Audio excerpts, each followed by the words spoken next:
Karin von Hippel. You and I have known each other just a few years, and you're not the first member of my class, of our class at Yale, to be on my show. I had our mutual friend Adam Snow and Shelley Onderdonk on not too long ago. But you are certainly probably the most distinguished member of our class on my show. And I'd love for you to describe, in your own words, Karin, who are you today? Well, I'm not sure I would say I was any more distinguished than anybody else, including Adam and Shelley. But thank you for inviting me, Mentor. It's a pleasure to be here with you.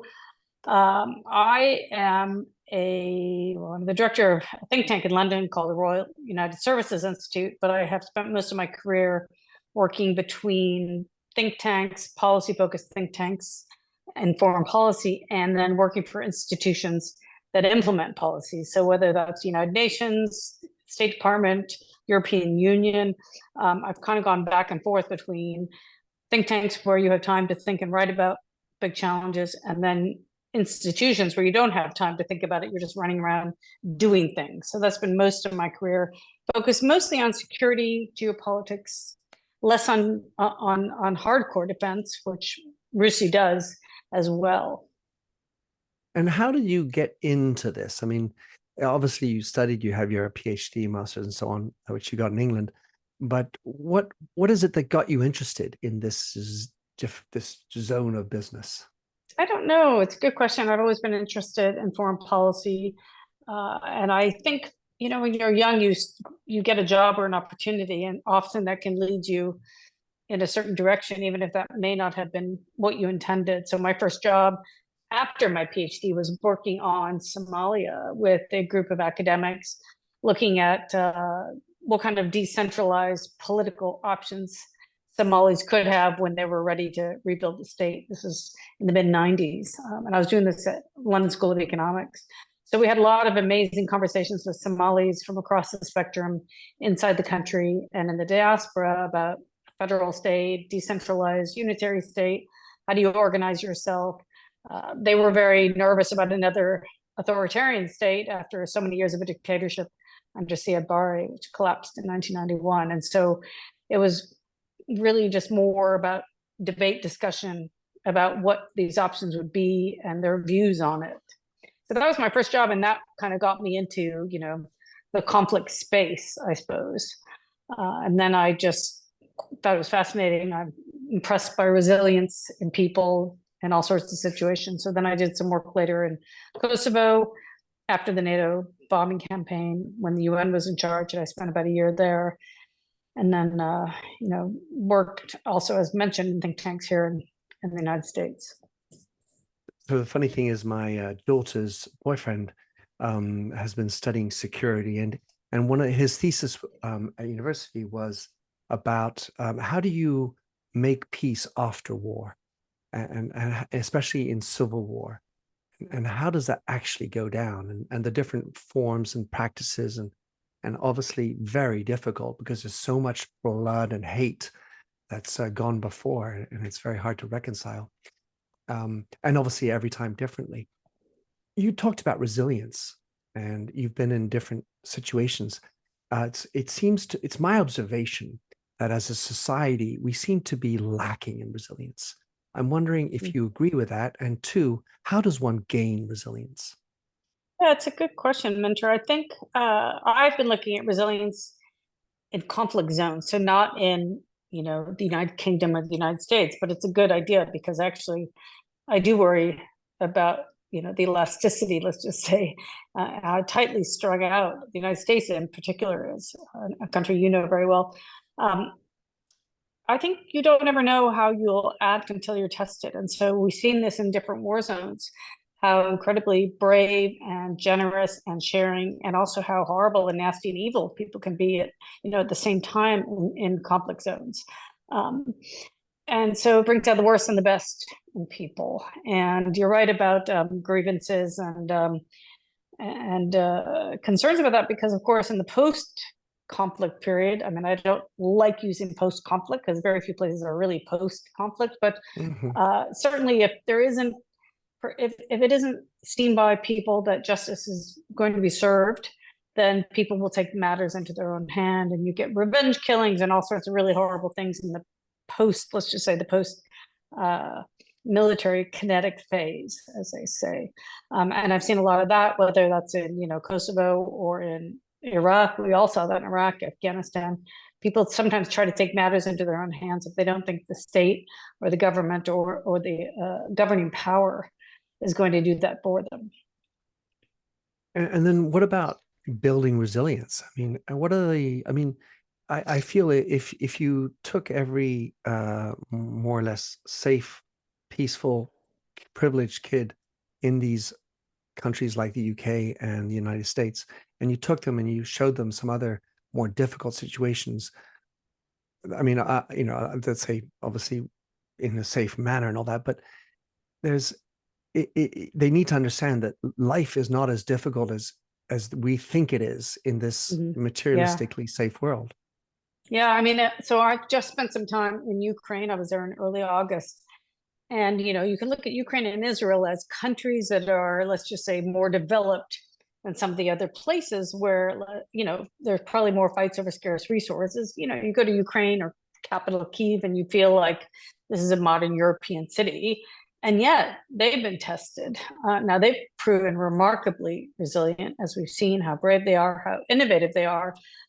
Israel, I think more and more people feel that the way of life that they knew has changed, and some people say they may be ready for more sacrifices if they do go to war with Lebanon. I don't know if that's true or not. And of course, Palestinians have been living pretty much in a cage for a very long time, and so they have a very different experience of that conflict as well. I don't know how you build resilience. I think it's important in a lot of ways. Some countries do it by practicing for, let's just say, natural disasters, or enrolling in youth corps, getting kids to spend a year or two in national service.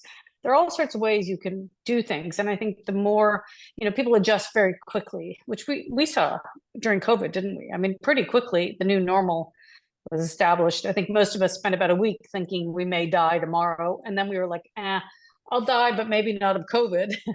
And so, we just got on with things, right? And we adjusted very quickly. We all went online. We, got some exercise. We shared with each other. So people can be very resilient, right? I mean, not always, though, as you say. And I think the fewer threats, existential threats that people face, maybe their resilience muscles atrophy a bit. And maybe that's part of the challenge. Certainly something I feel.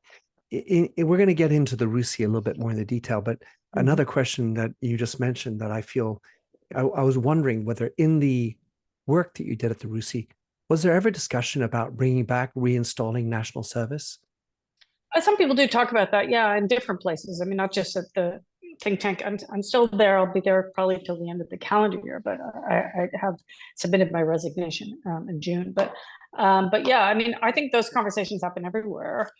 And you see it in the United States. People talk about, you can do national service in many ways. You can become a teacher in an underprivileged area. You can volunteer at work, let's just say, in a hospital. I mean, there are all sorts of ways you can serve the community. I think the important thing for me about national service is it blends everybody together. So it's not just the rich kids hanging out with the rich kids or the poor kids hanging out with the poor kids. Everybody mixes, and they find they have a lot more in common than they think they did.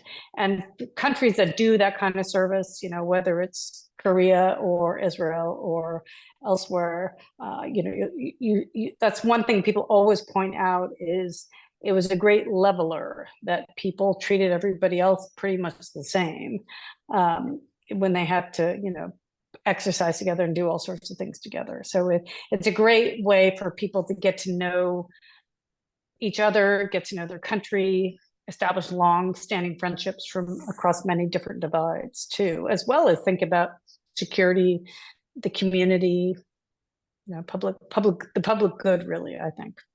Well, the other word for me is service. Service, exactly. Being of service to your country, and I also wonder to what extent conversations happen around the concepts of nationhood. There's sort of a lot of political weight around this idea of sovereignty, of the nation, of patriotism, nationalism, all of a sudden it goes, off the deep end. To what extent should we be allowed to be proud of a nation? Because it's almost at the exclusion of others when one is proud of us. There's this feeling that you're not us. So are we allowed to be proud of our nation? What is a nation today, given the porous nature of our boundaries? Yeah, that's a really interesting point, Minter, because I think about that a lot. When I served in the U.S. government, I was there for about 6 years. There were a lot of people would say, he loves her country, he loves his country, she's patriotic. And I can love my country, but love other countries and feel a connection to people in many countries.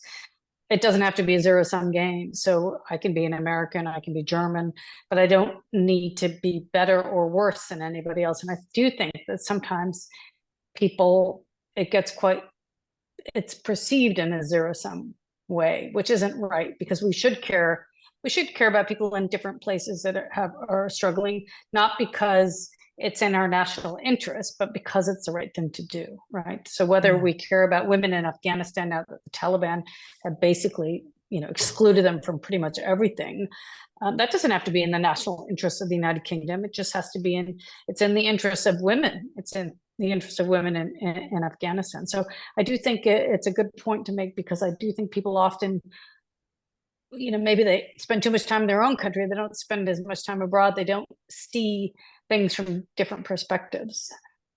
Well, that's certainly an advantage you and I have of having lived in different countries.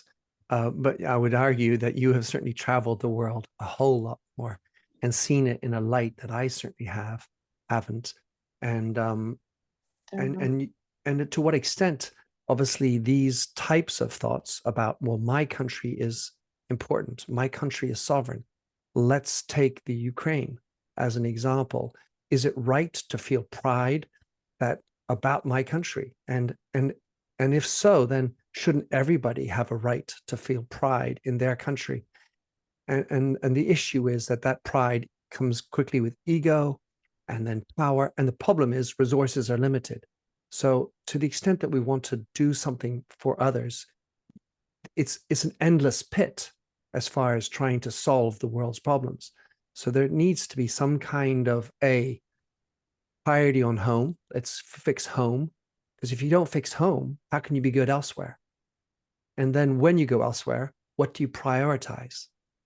Yeah, I mean, I think you probably can do both, though. So Ukraine is an independent, sovereign country. It's been independent since 1991. And it was invaded by a neighboring country. And that neighboring country, let's just not blame the Russians. Let's blame Putin, really, because he's a dictator and he's doing this. But he is really trying to eliminate the Ukrainian people, the language or culture. It's horrible, the things that they do to civilians and soldiers. And it really is just horrible, this war. And so one argument that, of course, many Western countries make for supporting Ukraine is, well, they're fighting for us. In a way, they may be fighting for the rest of us, because if Russia wins, where is Russia going to go next? Is it Moldova, maybe the Baltics? Who knows? I mean, there's lots of conjecture about that. So certainly we don't want might equals right to win. It goes against the UN Charter. It goes against our values, our communal values.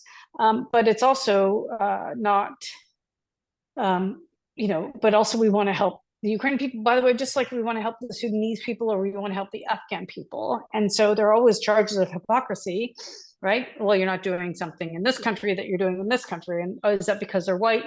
Some of those charges are valid.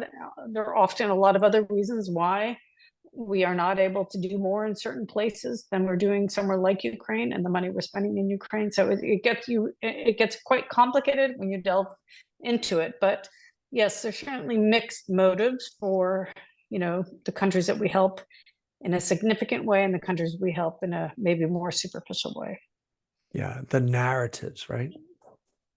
Yeah, I mean, the narratives are important, but there's also sometimes these things are legacies, right? We've been giving Egypt money. The United States has been giving Egypt money for decades, or Israel for decades. I mean, there's some legacies that they get embedded in the U.S. Congress, or every year these things get repeated. And sometimes it's also not so simple just to change course. Doesn't mean that one shouldn't think about those things, but there are all sorts of reasons that the United States, United Kingdom, and others help or partner with or ally with other places.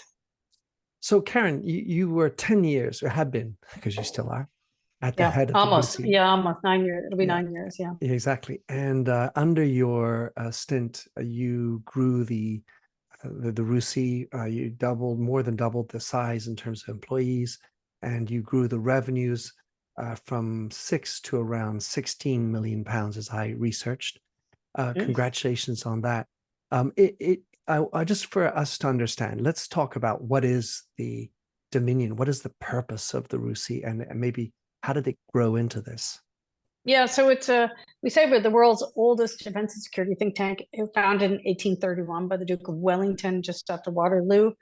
Well, a little ways after Waterloo, but I think the Duke of Wellington at the time felt that in a sense, yes, the Brits won, beat the French, but in some ways it was quite close. It was not necessarily as strategic as it should have been.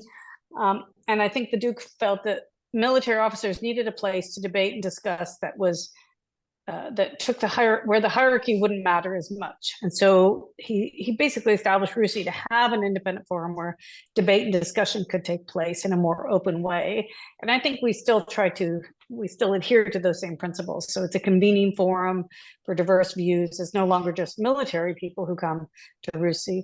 And we no longer just focus on military strategy. We focus on all sorts of things, but the area is defense, security, and geopolitics. It's also an independent think tank, and so it's not aligned with the political party. There's no RUSI view on anything. Other think tanks, like the Henry Jackson Society, is more pro-democracy, capitalism. There's some like IPPR that's more labor friendly. There are others like Center for Policy Studies that's more Tory friendly, Tory focused. RUSI, Chatham House, IISS, or a few of the other ones are just independent. They're not politically aligned. And we're of course data driven. We're policy focused, so we don't just do studies that on sort of esoteric academic things. We leave that to the universities. We're advancing knowledge. I'm not making fun of it. It's really important to do esoteric academic types of studies, but the type of work we do is trying to help policymakers think through options for big challenges, because as I know from my own experience, when you're in these jobs, you don't have a lot of time to be thinking longer term and how to deal with some big challenges. And then we can pull together all sorts of people from private sector, from public sector, former officials, current officials, and have some really interesting conversations, sometimes off the record, sometimes on the record. I would have to imagine in the UK situation, a lot of your work or relationships are with civil servants as opposed to the elected politicians. But how do you liaise? I mean, now that you have Starmer versus Sunak, what did you have to? Were you involved at some over in the changeover? Mm-hmm. Where does the relay baton get passed along to you? Well, we work with all types of politicians, civil servants, politicians, ministries, a lot of different ministries. We work from the top level to the lower levels. Different colleagues at RUSI have different relationships with people in government. What I find compared to, I've worked in American think tanks too, is there is more interaction. The UK is smaller, of course, than the United States, so there's more interaction with quite senior levels. At some of our events, we will have MPs or people from the House of Lords who just show up to participate, who aren't speakers. You wouldn't really find that very often in the United States, a senator showing up and sitting in the audience and asking a question. No, you'd probably have a Senate staffer in the audience, but very unlikely if they aren't speaking that they would show up. But we do get that quite frequently. Our location is amazing. We're on Whitehall, so we're right in the corridors of power, as you could say. And nicely renovated. Yes, and recently renovated our building, built for us in 1896. We just spent about 13 million pounds renovating it because it really needed an upgrade. So we're quite lucky in that way. Even if more people are doing things online, there is something to be said about physically being with people to have these discussions, whether they are or just being in the room when someone gives a talk. I find personally, I like it much better. I would have preferred to be sitting across from you than on a screen like this. But hey, we have to do what we have to do sometimes. But certainly for our events, we have events at RUSI that are public and private for members or expert type groups. We publish papers, we publish short papers, and we have a whole range of podcasts and other types of output. So just trying to really impact the debate. Many of us spend a lot of time commenting on the media, commenting on events, and really trying to help explain some of the things that are going on. I'm not sure we're always successful, but we do our best. So that's kind of the life of a think tanker. Yeah, and I obviously have seen you in the press, television, quite a lot. In terms of defense and security and geopolitics, I was trying to put my head around this because I'm just a regular punter as it comes to this. Things like defense and security, what on earth, how do you distinguish, or are they all related? Cyber, terrorism, military, food, energy, health, pandemic, climate, space, finance. I mean, finance, Yeah. are they, do you have like a, do you have to think about each of these individually? Are they all interrelated? How on earth do you organize that, Karin? Yeah, it's a great question because these are intermingling, as you say. I think if you would have taken a senior general 20 years ago, they would have said, well, we focus just on the kinetic, on the military activity. Today, they have to think about cyber attacks. They have to think about the use of AI. They think about democracies being challenged through misinformation. They think about a range of what they call gray area, because some countries like Russia fight in different ways now. And so we all think about the full range, the full spectrum of threats, some of which seem to be fully civilian, but they're not. That, cyber attacks or whatever we're talking about, or attacks on critical infrastructure. There's a whole range of things that I think civilians and the military alike need to be thinking through and working together. I think the Brits have always been very good on sort of joined upness, joined up government, bringing the right people in the room to deal with challenges. So whether it's terrorism and having police, MI5, thinking about threats domestically, but working very closely with maybe MI6, CIA, and others overseas, because so many threats are now transnational, and we need to be using as many of our tools as possible in the tool chest. I think the advanced technologies that we're dealing with now, whether that's AI or quantum or others, are only going to make this far more complex and difficult to deal with going forward. So I think the job of anybody in the security field is just going to get much more complicated. Yeah, you think about how private enterprise is now doing space, that civilian, a commercial element, helping to be a little bit more agile in the way we do things, and doing spacesuits that are actually affordable as opposed to ridiculous. And then when it comes to military, you've seen how in Ukraine so many of the just regular citizens have stumped up and done things with it, whether it's drones or whatever else they're doing. I often talk about communication, how that's important in organizations. And of course, it's deeply important in the military to have a good channel of communication. In today's world, with all these complexities and different forms of defense and attacks and issues, it must be so important to share what's going on with one another between the US and the UK, the French, and all of Europe in general. But there's so many actors, and there's so many different things to keep on top of. How does one stay on top of all these elements? It seems like it's just total chaos. Yeah, it's difficult. Of course, within governments, there's a lot of sharing. There's something called the Five Eyes, which are the United Kingdom, the United States, Australia, New Zealand, Canada, where they share intelligence.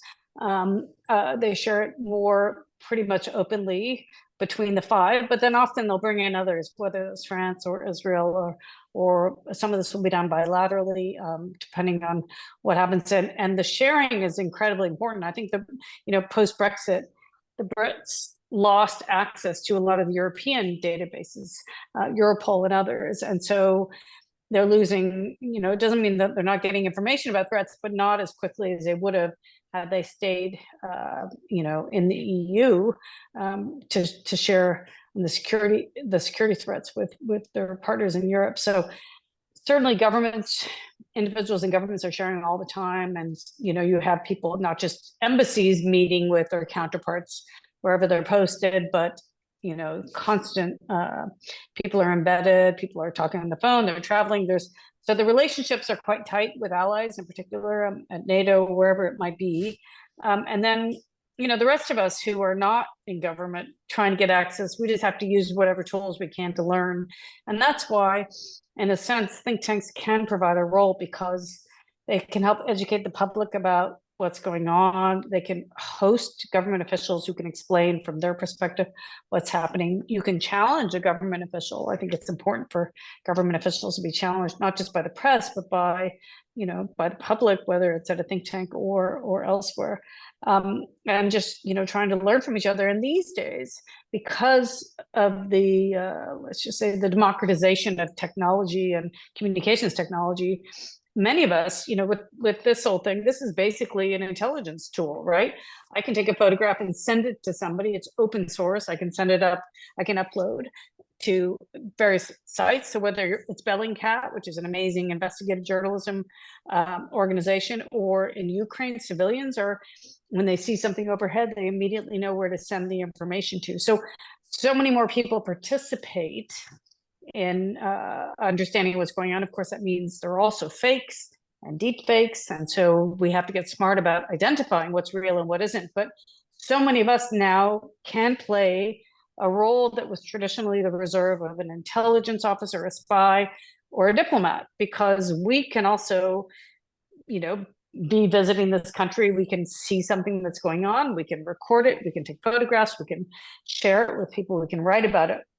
And so it has fundamentally, in many ways, changed the jobs of spies, of diplomats, and others. And there are many more people who can participate today than probably could have 20, 30 years ago. Yeah, there are definitely different models of like ProPublica, looking at what's going on. And of course, for those who weren't looking at the video, you were just bringing up your mobile phone. Yeah. But you mentioned the press.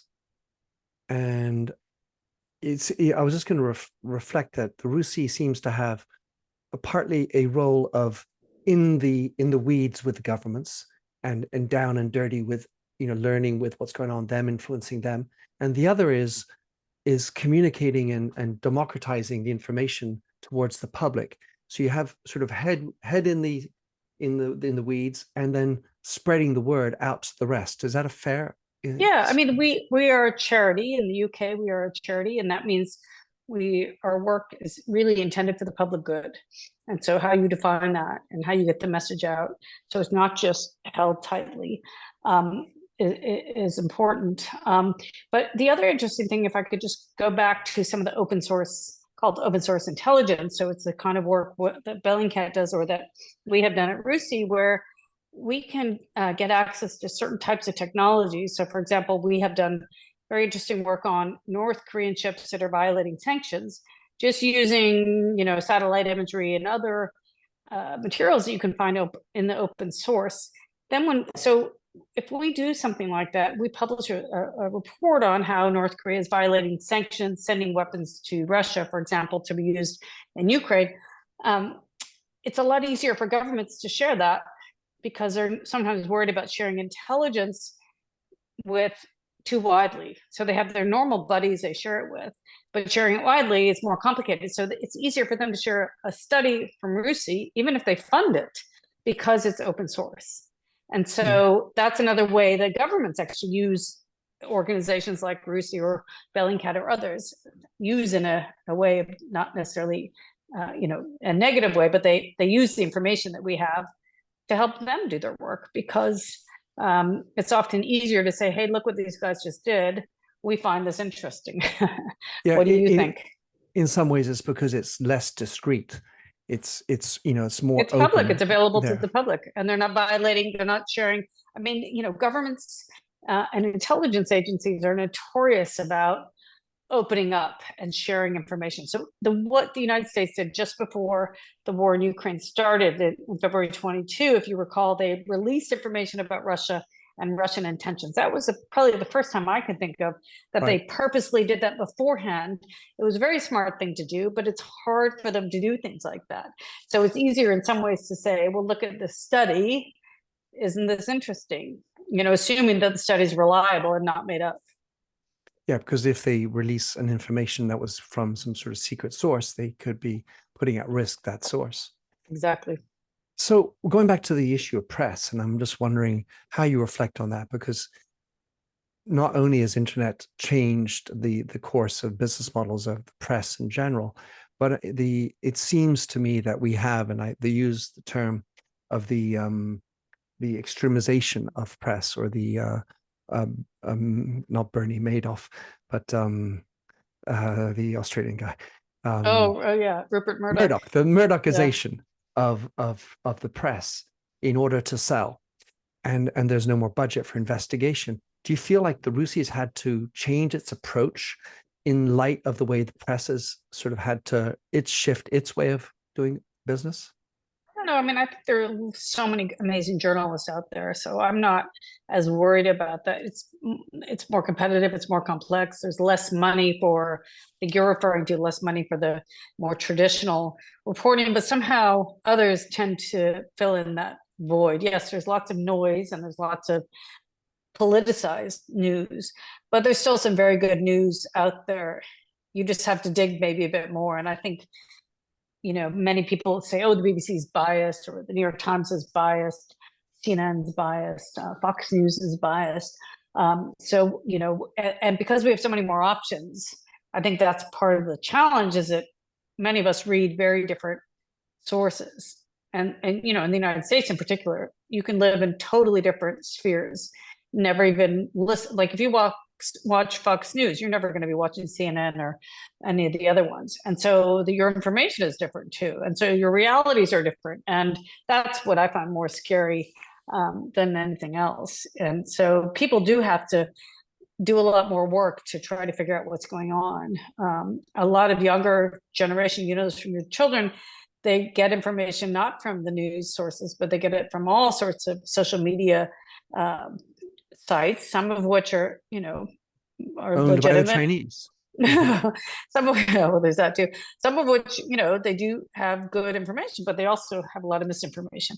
And so now a lot of schools are trying to educate kids on how to challenge information, understand what's real and what isn't real. But I'm not so sure adults all understand that either. So No kidding. Well, not to mention the fact that we all still have our biases and our own issues.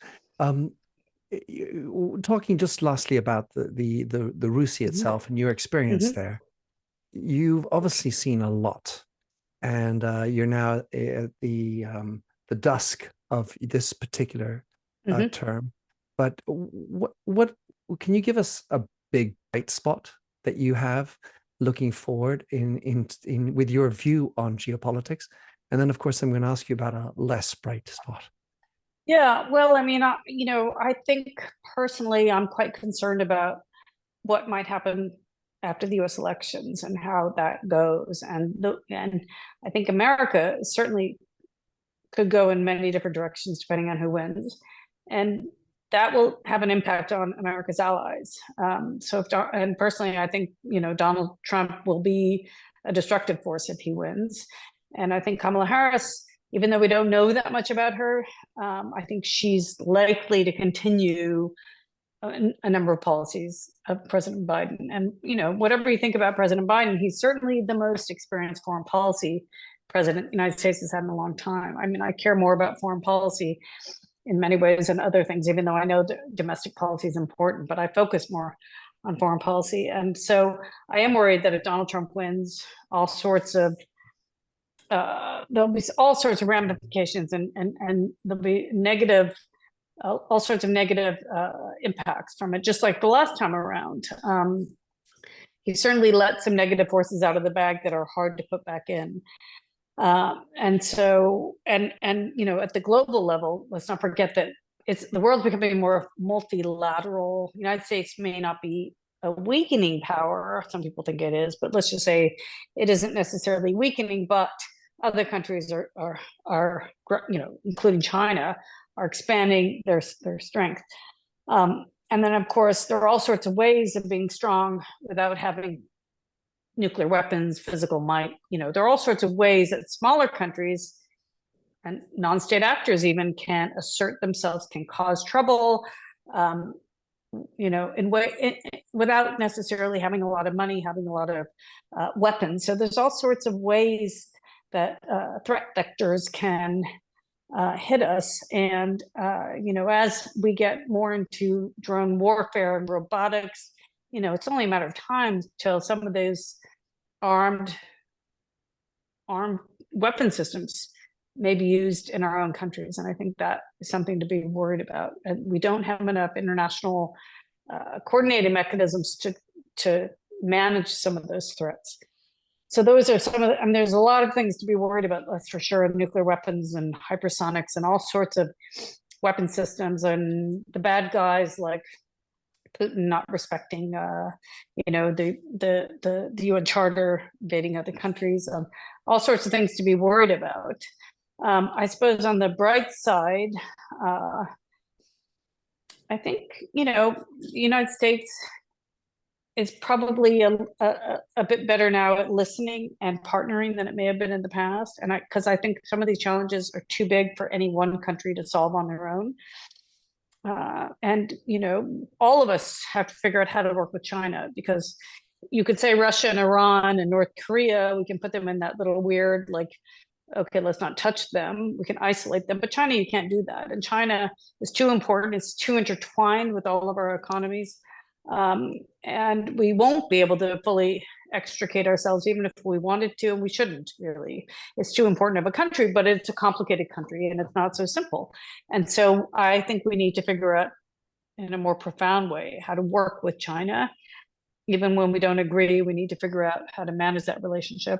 And then you have other countries like India, which, now India is the most populous country in the world, over, 1.2 or 3 billion people, playing a really interesting role at the global level. Also saying we don't need to align with one side or the other or any side. We can choose our friends and we can partner with whoever we want, and why not? Of course, they should do that. And they will say, we're not anti-Western, we're just non-Western, right? And so it's just the chessboard's getting more complicated, and the relationships between all of these countries. Don't forget, India and Russia have a good relationship, but India and China do not. But China and Russia have a stronger relationship, right? So it gets quite complicated if you have your flow chart or you're following, who likes who and who doesn't like who and who's working with who.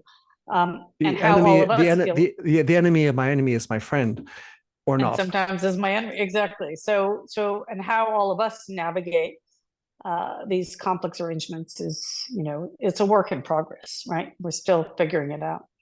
As a matter of interest, do the Chinese have any form of independent think tanks? Well, they have think tanks, but they're, government funded. So enough said. But I think, I think that there are certainly independent thinkers in China. They just have to do it in a certain way. And they have to be quite careful. And, if you pull, if you're at a meeting with some, your Chinese colleagues, you can have very interesting conversations, but it's not so simple and they have to be very careful. It's certainly not open and free, like I think many of us would wish it to be, but it's an alternative governance model that many other countries, many other leaders want to emulate. Yeah. And going back to a point you made earlier, probably much better to have in-person conversations, preferably not tapped. I want to end last part of our chat here, Karin, about leadership. Mm-hmm. You've been the Director General of the RUSI, and obviously I like to look at leadership, and I would argue that there's a lack of great leadership models out there, and mm-hmm. that we need some more good models, and especially female models in leadership.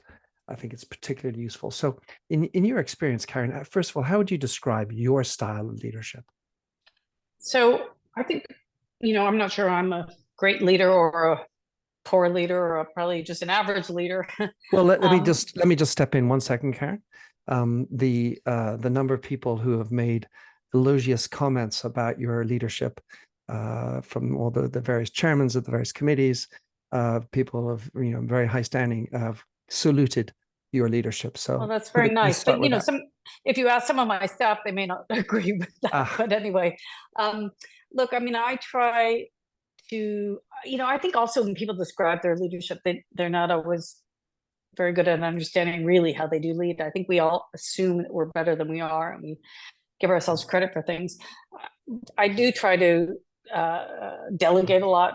I don't like to micromanage unless I really feel like I have to. And at RUSI, it's great because so many of our directors are really incredibly bright and they know their subject area far better than I do. So I don't want to even try to start telling them how to do their day job. And in many ways, I see my job as I work for everybody who works for me, really. I actually work for them. I'm not sure they all realize that, but I do work for them and I try to make their lives a lot easier. So I try to help with fundraising, with networking, with, opening doors when I can. And that's really how I see my role. I guess because we don't make money in the traditional way. We have to raise funds for all of our work. We raise our funds every year for all the work that we do. So it's quite tough. You have to be entrepreneurial and innovative to survive in a think tank. It's not everybody's cup of tea, but that's what I see my job as, is to try to promote, everybody, to try to help the younger people have more opportunities to learn how to communicate, whether that's writing, speaking, um, getting their arguments across. So really helping young people have really great opportunities. You don't make a lot of money, but hopefully you have a great opportunity as a young person, because you probably are going to be exposed much more to senior thought leaders than you might in a more traditional hierarchical organization. So we try to be flat. It doesn't always work that way, but that's certainly what we try to do. And I try to delegate because I trust people and I think they know what they're supposed to do better than I do. And we're all kind of adults, it's at this stage in our lives, you have to sort of trust your people. When they work at home, I don't worry about how long they're on the screen. I know some organizations do all of that. I don't do that. I just assume that they're doing their job. Now, if there's a problem, we have to deal with that. And, nothing's ever perfect, but I think that's part of the reason why we have done pretty well these last few years is, I let people get on with it and I help when I can and I interfere when I have to, but try to get out of the way. yeah, it does seem like if you treat people like adults as opposed to like kids, then they do tend to get along with it. But as soon as you start micromanaging or treating them in a less honorable, respectful way, well, inevitably there are negative things that come out of that. So you have interfaced with so many interesting people. I mean, the scurrilous desire would be to know who's the most interesting or the most weird or the most this and that, but we're not going to get into that. Mm-hmm. What I do want to talk to you about is you see these different types of leaders, and just to take a little parallel, I've interviewed a member of the Lions rugby team, Mm-hmm. leadership of the Lions versus Mm-hmm. leadership of England versus leadership of Bath, and how different that is. And that struck me as particularly interesting because you had the national, you had the transnational, pride of history, and then your commercial leadership under Bath. In your case, you've seen politicians, military generals, including my good friend Mark. You've seen royalty, business leaders, NGOs. Mm-hmm. I mean, so many different types of leaders. So, first question is, if you can, do you think that there are some characteristics that are in common to all the best of these? It's a great question, Minter. And it has been a privilege having access to all sorts of leaders from so many different countries, so many different fields. That's part of the job I think I enjoy the most, is learning from people, listening to people, um, and being really impressed by what everybody does. Um, Sorry, what was the question? What characteristics, did you see Oh, any common characteristics amongst the best of them?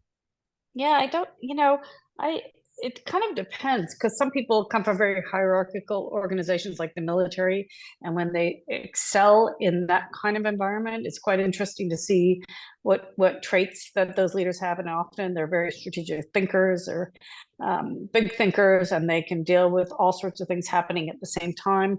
They're also very good managers, I find, with the military. They, because you move up and you're managing people most of your career. But then when Line I meet, line of command. yeah, but it's not so simple, right? Thriving in that. But when I meet people who, have created amazing nonprofits, civil society organizations that are quite lateral and flat, they have to be quite creative and quite entrepreneurial to succeed. And that's not so simple. And I'm always impressed by those kinds of skills. But a lot of it is communicating. It's taking initiative.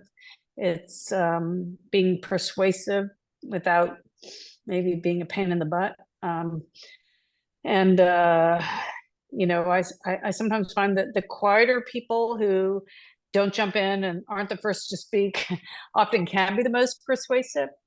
Um, but really is so different depending on the type of field and the type of work that they do in the countries, because of course every country has different approaches to a lot of this. So I don't know if I could say that there are any traits in particular that I think are better or worse than others. It's just interesting to kind of aggregate. You probably have a very good idea because I know you think about this all the time and you write about this all the time. So I'll do a podcast with you and you can tell me the answers to this. Well, I wouldn't, Dane, but